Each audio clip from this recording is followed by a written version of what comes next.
So I got a Corvette, and you guys are looking at it. So, those of you guys who are new to the channel, I had a little mishap with my LT4. It is sitting right here. Right now we are working on getting a motor put in it, and this here is the replacement motor. This is not a replacement motor. This is the temporary motor. This is going in, and it is going to be a stand-in for the LT4 until the LT4 is done. This is an LT1. Now, I have swapped a bunch of parts onto this to make it compatible with the LT4 setup. So the only thing it does not have is the LT4 heads. So everything else, apples to apples, should be okay, minus the more restrictive heads. Now, it is an LT1, intake manifolds LT1, the heads are LT1. The lower block, I looked for this block specifically because I wanted to, from my reading, the 4-bolt is really nice. However, if you get a splayed 4-bolt, it's much more durable. Now, looking at the numbers and everything, makes sense from a metallurgy standpoint. The 4 bolts, one's put in like this and the other one is put in like that. Oh, sorry guys. But anyway, splayed bolt main caps are typically stronger than your standard 4-bolt main cap. So sorry, baby, you are not going to be the main squeeze of this whole event. It's going to be this guy. This guy is actually an LT1 out of a Camaro Z28. Now, the interesting thing about it is it has that delectable 2-bolt main that no Corvette owner wants because they think it's less durable. Well, in stock form, the 2-bolt main is not really that much more or less durable than your standard 4-bolt main. It only comes in to where you have power added, that you have problems with the 2-bolt over the 4-bolt. Now, that can be gotten around by modifying these to accept a 4-bolt main cap. If you do that, do definitely go for a splayed main cap. But you can do that with your standard LT4 block or your LT1 block out of a Corvette. But what you're going to run into is you already have pre-drilled holes, and splaying the main caps is going to further weaken the ribs of the block, right? So you don't want to be compromising that material any more than you have to. So your best bet is to just get a standard LT1 out of another car, which is going to be usually Camaro, but in the grand scheme of things, I have seen people pull 4-bolt main motors out of Camaros and pickup trucks and Caprices. So you just don't know, okay? GM started doing some wacky things when they were phasing these motors out especially. So you may never know what you're going to get. But anyway, what we have here is the standard LT1 intake manifold. Now, as far as flow rates and everything, the LT1 manifold isn't going to flow much better than your LT4 manifold. The only real difference is the height of the intake runner. So on the, about dropped you guys, the height of the intake coming into the cylinder head, because the cylinder head's deck is a little bit higher on the LT4. What you're going to have is this little lip here. So if you go to put this on an LT1, the LT1 is not going to accept the LT4 intake. If you have an LT1 and you want this thing to be splashy, flashy red, you can take it off and go get it powder coated, or you can just clean it up real good and get yourself some Rust-Oleum red, hot rod red, and spray paint it. Used Rust-Oleum on many applications that tend to be contaminated or have heat issues present, and that would be firearms. And I've never had an issue, and I shoot thousands of rounds through some of my firearms, and Rust-Oleum holds up quite well. So people that naysay regular off-the-shelf Rust-Oleum, as long as you put it on there right, surface prep is everything, you're going to have a decent paint job that's going to last you a long time. That being said, I'm not entirely wanting to keep this thing around long term. What I might end up doing later on is I might end up getting, ultimately I want to get some AFR heads to put on my LT4. So what I'm going to probably end up doing is taking my LT4 heads and putting them on to this LT1 with, I'm going to port them, I'm going to do all sorts of fancy stuff to it. So I'm basically going to be getting another Corvette and putting this motor eventually into it. Or I might just take this motor back out of this car when my LT4 is done and put this thing as is, depending on how well it treats me in my car.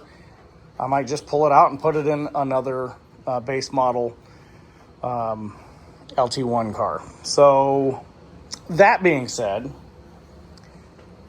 I'm not that far off of putting this into the car. What I need to do is I need to get a new distributor cap and rotor, and then I need to get my clutch. Now, I do have a factory LT1 dual mass flywheel. I mean, it's ready to go. The only thing I have to do is get the clutch assembly and get the car ready to go. So I'm kind of mocking everything up here, just kind of getting all my bolts and everything in order, making sure I'm not missing anything. Probably going to replace this idler. It's got a little bit of wear on it, nice little groove in it. Other than that, the thing is ready to go. I'm going to be modifying some things on the way in. I do have some things going on the engine bay. I do have some assistants kind of cleaning some things up for me and tightening some bolts over there. Anyway, I've got some, right over here, I've got some ground straps that I need to repair. Let's see here. And then I just have to do some maintenance, tidying up things. And I'm going to be running all new cooling lines. You know, just kind of just for the peace of mind, I've got it all apart. I know I don't have very many miles on these things, but, you know, it is what it is. I want to make sure I have new stuff. I don't want to pull it apart again. Yeah, but blah, blah, blah, blah, blah, yada, yada, yada. Anyway, so when I pop the hood open, nobody's really going to know the difference unless they are familiar with looking at the cylinder heads. And it's hard enough to look at the cylinder heads and be able to see this little lip here when you're at a car show. And not only that, but John Q. Public doesn't typically understand the difference between this and an LT1 anyway. Real quick, if you want to identify an intake manifold from an LT1 that has been repainted or an LT4 that's been repainted, say somebody's trying to do some tomfoolery here, keep note of these areas right here and where the bolts mount. Okay, and then look at all this.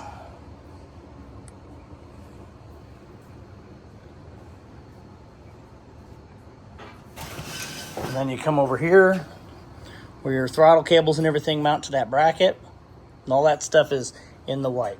So if I really wanted to hammer home that this is a quote LT4, I can just take and shave some paint off of things.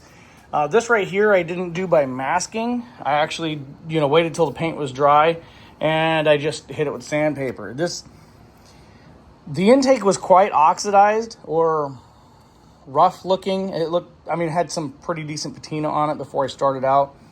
So I was gonna sand this anyway. And as long as you take and sand it you can go either way. As long as you do this, you'll be able to preserve those lines or even craft new ones. You won't be ending up with a bunch of haze marks, and it'll keep the sheen kind of looking the way it is. Back here, this is kind of deep here. So I chose to just do it good enough and then leave it. I mean, realistically speaking, yes, it's an LT1 and an LT4 car, but at the end of the day, I mean, little things like that are going to annoy me enough not to get comfortable with having the motor in there and just getting lazy and not doing anything with the block. So, what's going on with the block? The lower end is going to be a 383 stroker motor. Now, that being said, I'm looking for right around in the neighborhood of 500 horsepower at the crank. 383 stroker, that's not impossible. My big hang up is the camshaft. I want a mild cam. I don't want to sound like I've got a hog underneath the hood, you know, when I'm trying to let the car just sit there and idle. I want to have it to be, you know, kind of streetable, because I do put some miles on the car. I want it to be enjoyable to drive. Now, if I don't have the ability to enjoy the car while I'm driving it, then yeah, I'm not going to have a fun time there. So ultimately, if I'm between 480 horsepower and 500 horsepower, I'd be thoroughly ecstatic. Now, that being said, how close am I to putting this motor into this engine bay? Clutch, distributor, and then bolt everything up. Now, I am going to put the water pump and all these accessory brackets and the coil and everything on after I get it into the engine bay. I still have a little bit of tidying up. I'm going to say probably a month, because I have very little time after work and everything. You know, my life does take precedence over the car, so I'm kind of juggling two things at once here. So if I want to make money to put this thing together, then time I'm not going to have. So we're just kind of beg, borrowing, and stealing for time here, just kind of trying to figure things out. So is what I'm going to do. Would love to do my wheels this year. I wanted to do my wheels. I wanted to do my interior, but I digress. Everything keeps pulling me away from that. So, yeah. At the end of the day, the car is going to end up having a brand new motor put in it. I'm going to have way more fun. I'm going to know everything about the car. I'm going to know more about the car than I will have if I had not touched the car. So now I'm going to be able to say, I have messed with the engine, I have messed with the transmission, I have messed with the differential, I have messed with every button and gizmo on this car. I'm kind of excited about that, and at the same time, I'm still kind of, kind of trepidation there. I'm going to be taking my block to get decked. It is warped on the driver's side, just a smidge. But I'm going to get it decked, make sure that both sides are true. I'm going to get it line honed. And then I'm going to get new cam bearings put in. I was going to do that myself, but it's just kind of a pain in the butt. I'm just going to let somebody else deal with that. All the freeze plugs are out of it. I can do the freeze plugs myself, but I'm going to have somebody else just install them. I just took everything apart. I was going to do all that stuff myself. So the 383 stroker part, I'm going to clearance the motor myself. I am going to, like all the oil passages and all the flashing, the casting marks, the messed up casting marks. I'm gonna soften everything up. I'm gonna make sure everything, like this line here, hard edges are gone. I'm gonna knock everything down. I'm gonna make sure my engine's oiling perfect, great, awesome. Now, that being said, this is gonna take me a little while. That's why I'm more interested in getting this into the car. I'm focusing my attention on doing this, putting that in the car, getting that thing running, and getting myself to where I can drive and enjoy the car. So ultimately, I'm thinking probably a year. This motor is going to be down for the count for about a year. So I'm going to get it machined. Everything's going to be decked and everything's going to be great, awesome. The heads are going to be decked and everything. Probably going to have them ported. I was thinking about doing that myself. That's probably one thing I'm going to farm out. So I'm going to get my LT4 heads ported. And from my understanding, the LT4 heads ported are going to flow really, really, really good.